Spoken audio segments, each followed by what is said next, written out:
For instance, he was writing a song for this drummer, Marvin Gaye. Marvin was fourth on the drummer list. There was Benny Benjamin. There was Richard Pistol Allen, who recently passed away. There was Yul Jones, who was the last of the brothers to pass away. And then Marvin Gaye.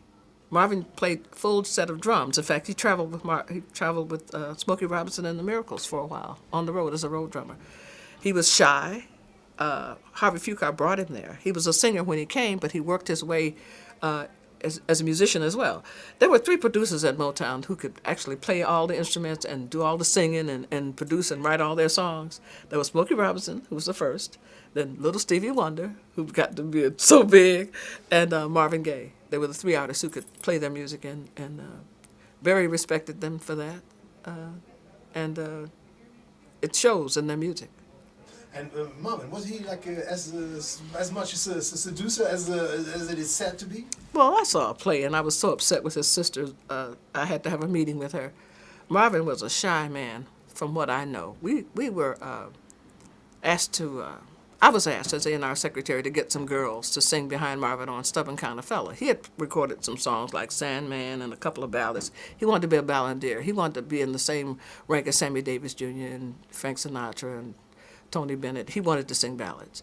But Mickey knew that he had to have some up-tempo songs, so he wrote Stubborn Kind of Fella and asked me to get the Andantes, Jackie, Marlene, and Lou Vane, who were the standard backup singers for Motown, to get them to sing behind Marvin, but they were in Chicago, and they weren't supposed to be.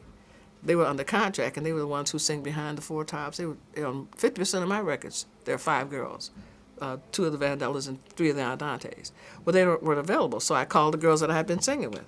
We had broken up after a record, but I called them in, and Rosalind, Annette, and Gloria. So Marvin had actually masqueraded around the company with a straw hat on his head, which he wore basically on his eyes, sunglasses, and a pipe.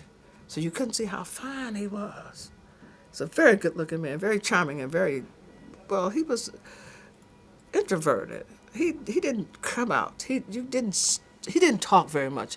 If he said anything to you, it was usually baby or sugar or honey, something mild and sweet. I never saw him lose his temper. Anyway, we got in the studio. We had 4 tracks. We had to stand on the mic with Marvin and sing.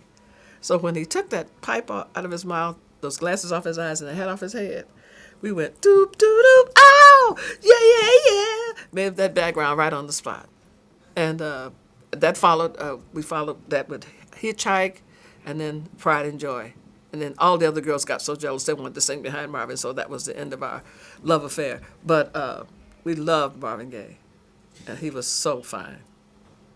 Let me tell us about little Stevie Wonder when he entered the scene. I mean, you've probably been around at that time. Wow. How was that? Suddenly, I don't know, 12, 13-year-old gifted boy comes around, and how did he? When I met Stevie, he was 8 years old. He had been discovered at a Pentecostal church. He was conducting an adult choir on a Hammond organ. You know, you play your feet and your hands. And this tiny baby was instructing and conducting a choir, adults. Ronnie White of the Miracles, God rest his soul, had seen him and told Berry, said, man, you ought to see this kid. So Berry commissioned Ronnie to go back to the church and to bring Stevie in for an audition. The day they brought him in, there was a session in Studio A, so they brought him to the A&R department. Who's in there but me? I'm sitting in there. Here comes this kid in the door, right? And I said, hi, what's your name? He said, Stevie. And he said, I want to see what you look like. You sound like a nice person. And he came, he placed his fingers all over my face. That's how he got to see what I looked like. So after he was satisfied that I was okay, he found out my name was Martha, he started moving around the office. He had a nervous energy, and he never was still. He first went to the wastebasket and emptied all the paper on the floor and started playing the bongos on the wastebasket. So, oh, kid, don't do that. You're messing up. Give me that. So I picked up the paper, put it back in the wastebasket, and he moved around to the telephone. Well, that's when telephones first got the dial tones. This baby picks up the phone and starts dialing and making music, making melodies. I'm saying, no, you might call Russia. Stop, give me that phone. So I hung the phone up, and by then he had moved around to the typewriter. Typewriters used to make noise. And he was playing rhythms on the typewriter, but there was a ribbon in there and no paper. Saying, "Oh, you're gonna really mess up. Stop, kid." So I stopped him, got him off the typewriter. He had found the piano, that one little piano, little spinette that was in the corner. He found everything. He wouldn't be still. I'm chasing him around, but he wouldn't be still. So he finally gets to the piano and he starts playing this piano, playing concert music, and we wind up doing the cartoon Mickey Mouse. Mickey Mouse, where are you? Here I come to save the day. You know that Mighty Mouse is on his way. But you know, that's symphonic music. That's some score, some Beethoven or something.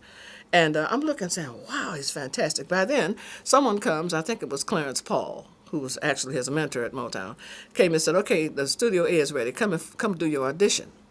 So I follow them in there. It's just a few steps away and down some stairs. And when he goes in, he sits the baby grand piano and he plays it like, oh, like you never saw anyone or hear anyone play his age play.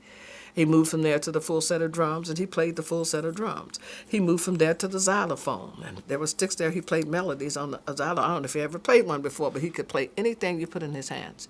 Then he moved over to some jawbones and made some rhythms. Then they had a little baby piano that they made for special effects. He played the little short baby piano.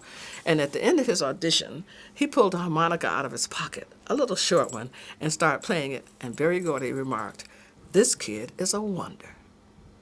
Then the next thing you know, his name was changed from Stephen Morris to Stephen Judkins, then finally Stevie Wonder. And I was there, I saw it. Okay.